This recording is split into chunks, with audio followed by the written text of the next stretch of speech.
We have one more film, a little bonus, little beautifully putrid gem that came my way. Blew my fucking mind. I couldn't believe what I had just seen. Needed to have Roger see it. The movie is called Delirium. We're not going to go into a whole big super thing on it because part of the thing about the movie is the script takes a few left turns. And you should not know the left turns before you see it. It's a regional film made out of St. Louis, directed by a fellow named Peter Maris, who ended up doing a lot of straight-to-video action movies. However, this actually played theatrically. How do I know? Because I almost saw it. If you're interested in checking out Delirium, I would recommend. Okay, well, I'll just read the back. Okay, this is an Academy home video. Cheap company back then, but actually by the 90s, they were actually producing movies. Yeah. But I will read the first quarter of the back. Delirium. Charlie is a psycho. His twisted mind drives him to butcher beautiful young women. Tormented by his past, he brutally murders again and again. He must be stopped. But how? And then I stopped. I didn't go to drive-ins that often, but at some point in the early 80s, usually when I went to a drive-in on my own in the 80s, it was because they were showing like some movie as a second feature that you couldn't find anywhere else, or it was like a triple feature. So like 3 exploitation movies back to back, Sleepaway Camp and Brain Damage and Delirium. That actually might have been the triple feature, frankly, to tell you the truth. So I went to see them, and then Delirium was the third movie. And yeah, I'd never heard of it, but sounds like a horror film. And I started watching it, and it was the third film. It's like 11 o'clock, 11:30 at night. I was tired. And the movie looked like the same thing I'd seen a zillion times before. Just a maniac killer killing one woman after another and awkward cops discussing the case. So I thought, okay, fuck this shit. I ain't going to stay here for this. So I drove away. When I'm watching Delirium, I did not recognize the title, but I recognized Charlie. So when I was watching the movie, wait a minute, this is that drive-in movie. Once Charlie stole the car, that's when I realized, oh, this is that movie. I walked out on this. I drove out. I drove out on this. I drove out at the bottom of the triple feature. Then I recognized the title. I recognized Charlie, and it was the driving scene. That was when I realized, holy shit. Little did I know how wrong I was. Yeah. By leaving the movie because I thought it would be one note. Yeah. No, actually, there's a new Blu-ray of it that just came out. Do not read the back of it. Do not read any advertisements on it. Do not go to Letterboxd trying to find it. It's for the script to take you places you don't expect to go. Yeah. One of the reasons why the film is so surprising by the turns it takes is because it's a woman-hating maniac on a rampage. Yeah. So it's not a slasher film. He's not the slasher film character, nor is it a serial killer movie. He's not a serial killer per se.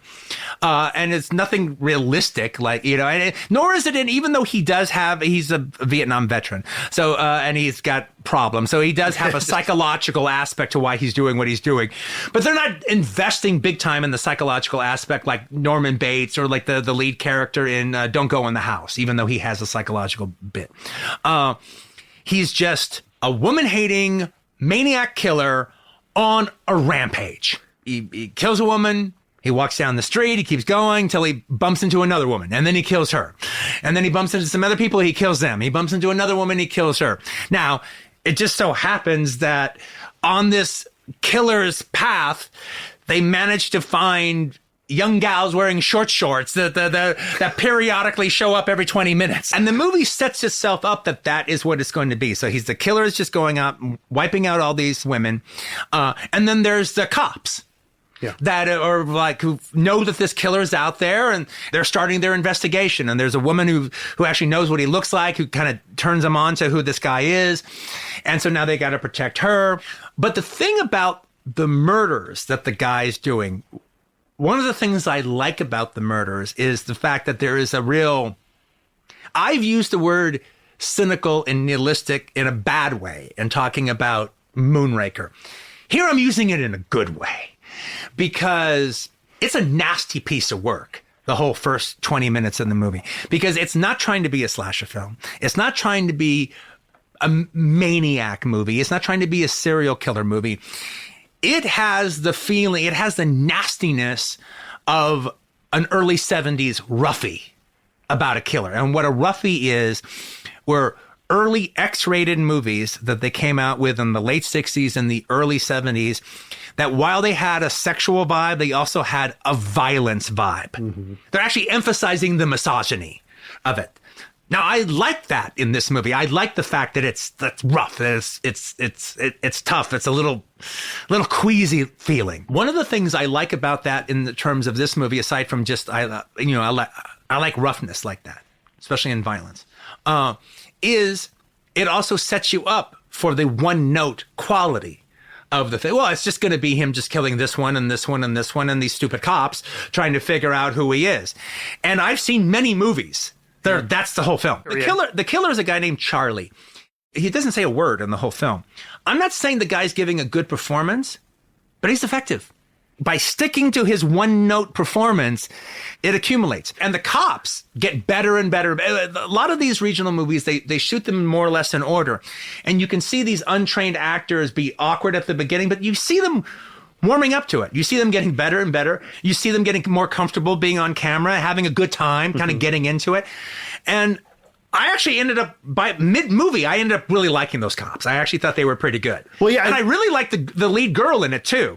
But its one-note aspect of it is part of its effect, because the movie has other fish to fry. It has more of a story to tell, which we cannot get into because that's going to ruin your enjoyment of it. Peter Maris does a really good job. This is his first movie, but he ends up directing quite a few movies that go straight to videos, all leading up into the 90s. Okay, well also one of the other things that makes me appreciate Delirium big time is one of the things that I love in cheap movies is cheap movies doing Vietnam flashbacks. Yeah. I never do not like cheap movies doing Vietnam flashback. Yeah. And the cheaper, the better. The thing about Delirium that is absolutely positively ridiculous is the entire story you hear about him the night before. Because you just see him as a raving lunatic that every woman he sees, he kills.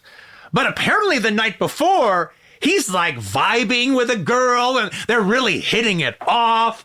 And like he's partying with her and her roommate. And like, who the fuck is that guy? What? And it never mentions what set him off to such a degree that now he's just a Terminator on kill.